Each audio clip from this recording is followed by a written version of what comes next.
Hey guys, and welcome to another brand new video. In this video, we actually have some very intriguing things to go and talk about when it comes to the upcoming PlayStation 5, PlayStation 3 crossover.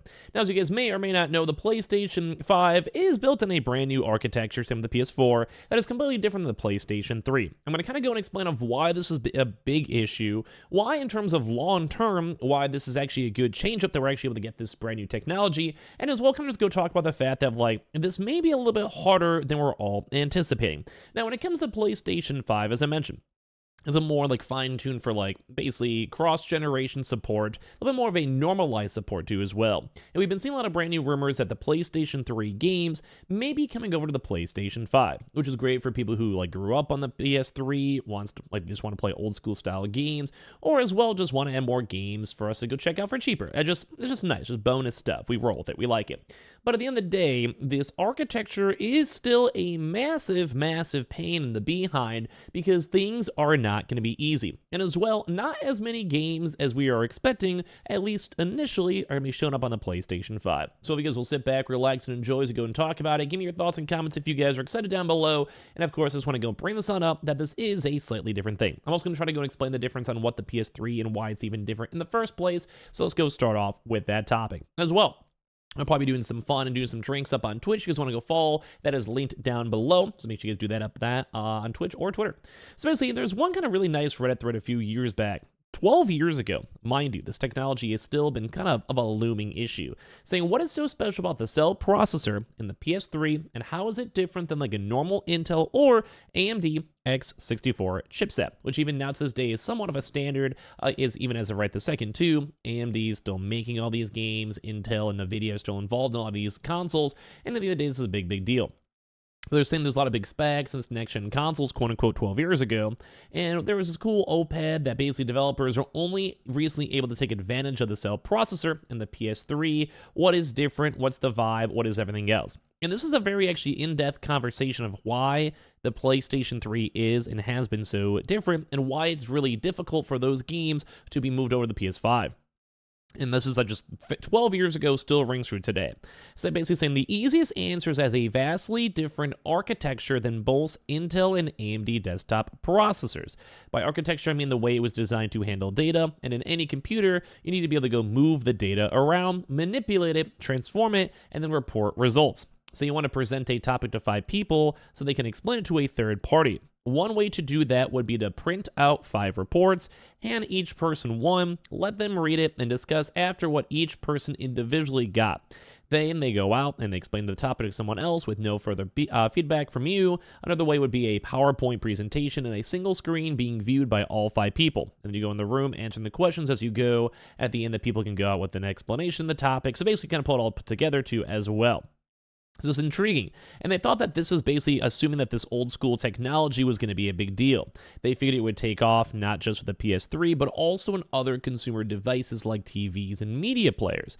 And apparently the PlayStation 3 architecture that I tried to go make and build games on, that's also slightly different than say the PS4, PS5 right now, was just somewhat of a flop. I don't say it was a major flop because it wasn't, but more of the idea that like they were assuming it was going to be a bigger technology than it was. And they just didn't realize that. So basically, Sony moving away from the cell architecture tells us that Sony isn't going to throw good money after bad. The PS3 was notoriously difficult to develop for initially.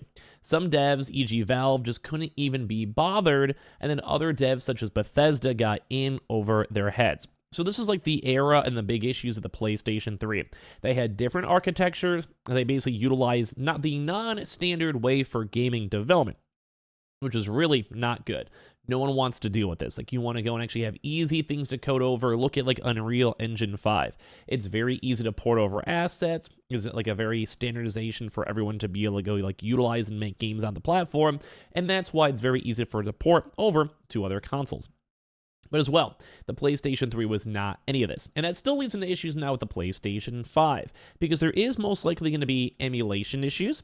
Not as many games, or if there are more games out there, it'd be over time. Like, it's not going to be one of those, like, every single game from the PS3 will be able to be played or streamed or utilized on the PS5 instantaneously. Maybe a few select few, like the bigger like ones like the God of Wars, etc. But as of right this second, there is still going to be a big issue.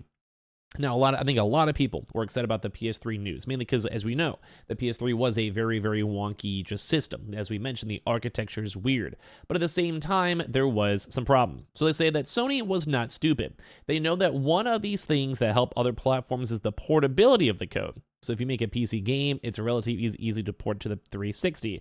It's just less work than with the PS3 because the Xbox 360's architecture is closer to that of a traditional desktop PC, and Microsoft also has these really nice tools to help, at least back 12 years ago. So either way, the big moral of the story that I'm trying to go highlight is because even 12 years ago, it still was standard. They're just on a slightly different architecture. It's harder for them to utilize the stuff, and that's why things are getting rough. Because even right now, we're seeing that the PS3 emulation on PlayStation 5 will remain difficult, all these tech experts say. So as I kind of went, that's why I mentioned at the start of the video. There's a lot of issues with it. It's a lot of extra work. It is possible, but will the payoff be worth it? We don't know. But that's why they're probably going to do all the big major games that they know are going to sell well, import over well, and be good. But the PlayStation 3, at least in terms of game preservation and game porting on over, is still a big deal. Seriously, tech experts have said that the task at hand still remains a difficult one, and fans should keep their expectations in check. Folks over at Digital Foundry reckon that some popular games will be near impossible to even emulate. Now, that doesn't mean it is not. Like, we've already seen PlayStation 3 emulators available online, not through, like, official PlayStation, etc., and the people who work on PlayStation are a pretty smart bunch. But we're also kind of more so want to get these PS3 games that are core, like not streaming, not on PlayStation Plus Premium, core games, like the actual game files and playable game files themselves onto the PS5 instead of streaming. Like anyone can kind of stream and use like a phone, like laptop, desktop, internet, whatever, but more so having the core game itself, that is the big issue. So Digital Foundry has corroborated that what has been widely accepted reason for why the PS3 games can't run natively on the PS5, the former complex architecture. The team says that the PS3 cell processors, SPUs, don't work well with the modern, something we were talking about before, x86 processors, and games with heavy SPU usage will be suffering from major performance issues. And this is where issues get rough, because we want the games to work well, and especially if the game's like a 12-year-old, 15-year-old game, we want to make sure those specs and graphics are insanely good. So the emulation community has already tried and tested the above. Digital Foundry named Killzone 2 as one of the games that won't be able to make its way to the PlayStation 5 natively. Now, once again, we don't know the complete tech whiz out there. We've seen brand new patents that are shown up over here, as we've mentioned before, and we kind of talked about some of these as well. And we do know that some games are seemingly showing on up. We don't know which ones, though. Like, I keep on saying Infamous would be great out here, too. God of Wars would be great. Metal Gear games, Resistance, Killzones, or whatever. But it does kind of seem like some of these will have a 100% issue that if they do show up, we should be thinking like Mark Cerny's High Heavens that he was able to make it happen. So that said, Digital Foundry thinks that there are some games that Sony might be able to emulate on the PlayStation 5. But the key word, once again, is some. And I haven't seen too many people talk about this issue, because I'm excited for what they're going to bring to the consoles. I'm hyped up for it. I think it'll be good news, good vibes, etc. But I am still a bit on the concern side, because at the end of the day, like, I'm not really sure how in-depth this will be. There will be some PS3 games where, like I said, we mentioned and we saw the patents. We've seen news articles. We've seen links on it. But one of the big issues is that the PlayStation 3 really was a strange mistake. Now, some people may not be the biggest deal, because I mean, for me, I do usually prefer newer games. I do like retro games. I will play retro games. If there's a PlayStation 3 game, maybe not necessarily making content for it on like YouTube or Twitch or whatever, but I would end up maybe playing it casually in my bedroom or whatever. But at the end of the day, it does kind of seem like the Sony's existing classics library on the PS4 and PS5 is really quite small, so they're also assuming that it's going to be kind of following suit, or they may bring some, but there's not going to be as much as we're all expected. And like I said, this makes me a little smidgen sad, because there's a lot of cool games out there, and we've seen, like, you know, Shrapnel and Nick go and mention that, like, there's been most likely a lot of push towards it, research towards it, etc., but at the same exact time, I'm going to be a little bit sad. But this is the main idea. We want to have these PS3 games show on up on our PlayStation 5s. I'd be playing up too as well. And same with like even PS1, PS2 games. I don't mind if they're on the streaming. I think it's good if they're streamable. But I also want to say, like, make it so I can individually buy them. It makes my life so much easier. It makes me be able to go play the games a lot better. And just click one digital download button. It would be very easy. But we have to make sure our His expectations are in line, which makes me a little bit sad because there's a lot of PS3 games I like to play. So a little bit of bad news, but I want to hear your thoughts and comments on everything down below. We have the Twitter and Twitch room as well, in case you guys want to follow. We're going to be live up on Twitch doing some drinks, and I appreciate y'all for watching in the first place.